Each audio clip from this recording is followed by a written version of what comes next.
हिम्मत कशी झाली ना बोलायची? माझ्या मुलीकडे बघायची तुझी हिम्मत कशी झाली? तुझे डोळे आहेत ना ते काढून हातात देईन, कळलं?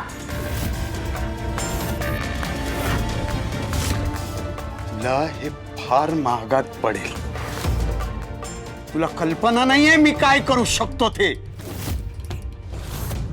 नाही, आता ना तुला स्पष्टच सांगतो. तुझी नणंद आहे ना रेवती, ती आता माझी भक्त झाली. आणि तुला तर माहितीच आहे मी माझ्या भक्तांचे व्हिडिओ किती जपून ठेवतो ते.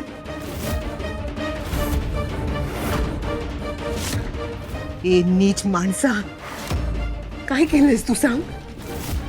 अजून काहीच केलं नाहीये, पण तू जर का अशीच उडत राहिलीस ना तर मात्र नक्की करेन.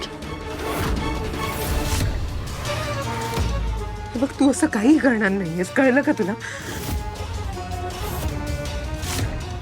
मी काय करायचं आणि काय नाही करायचं ना हे तू मला शिकवू नकोस. तू फक्त तुझ्या नंदेची काळजी कर. लग्न मोडलंय तिचं, त्यात हा व्हिडिओ व्हायरल झाला तर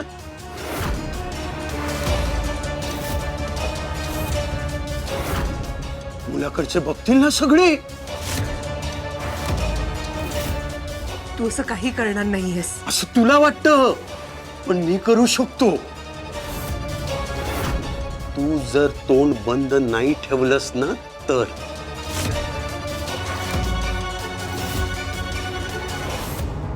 आता इथून सरळ घरी जायचं, मध्ये कुठेही थांबायचं नाही.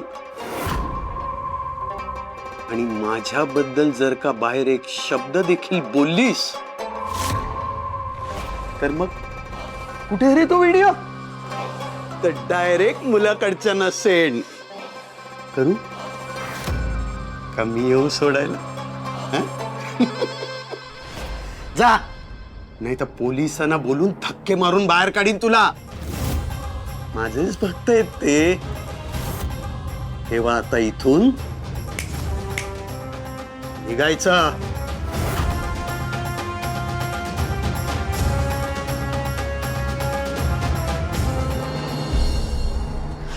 आई आई आई आई रडू नकोस प्लीज, शांत हो. आई इथे थांबून काहीच उपयोग नाही, आपण घरी जाऊया. ऐक माझं. अरे काय करायचं घरी जाऊन? काय सांगणार आहे मी आईला दादाला? सगळे वाट बघत असतील रेवतीची. रेवती का नाही आली हे मला विचारतील. आई आपण प्रयत्न केलाय ना, व्हिडिओ क्लिपचं सांगून बाबाने आपल्याला अडकून टाकलंय. आई आपण हेच सांगूया आपल्या घरच्यांना. एक नक्की आहे पिहू,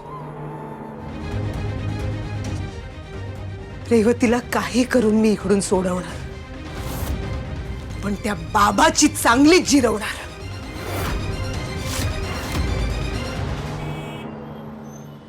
सर मला माफ करा, मला माहित नव्हतं हे सगळं असं होईल, पण मी चांगल्या इंटेन्शनने सांगितलं होतं.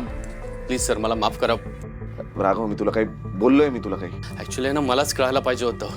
आधीच एवढे टेन्शन आहेत आणि त्यात मी तुम्हाला या बाबाबद्दल सांगितलं. मीच मूर्ख आहे, एक नंबरचा गाढव आहे शांत हो रे बाबा, तू शांत हो ना प्लीज. तू जे काही केलं ते माझ्या कुटुंबाचं भलं व्हावं, माझं भलं व्हावं यासाठी केलं ना. इंटेन्शन तुझं ते होतं. झालं ते झालं, निस्तरायचं कसं हे बघायला पाहिजे.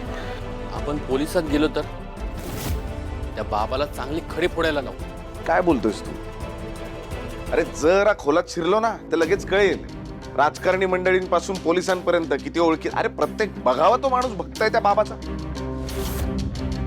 कुणाकडे जाणार? दात कुणाकडे मागणार?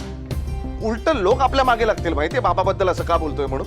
सर पण कोणीतरी असेल ज्याला माहित असेल की हा बाबा खोटा आहे. काय ना राघव, जगात खरी माणसं कमी असतात. ज्यांना स्वतःला पटलं तरच ते त्या गोष्टी करतील. निम्म्याहून जास्त जनता आपल्यासारखी आहे, बावळट आणि आहेत हा. म्हणजे हुशार माणसं सुद्धा आहेत, कानविंदेंसारखी. पण लाखात एखादा.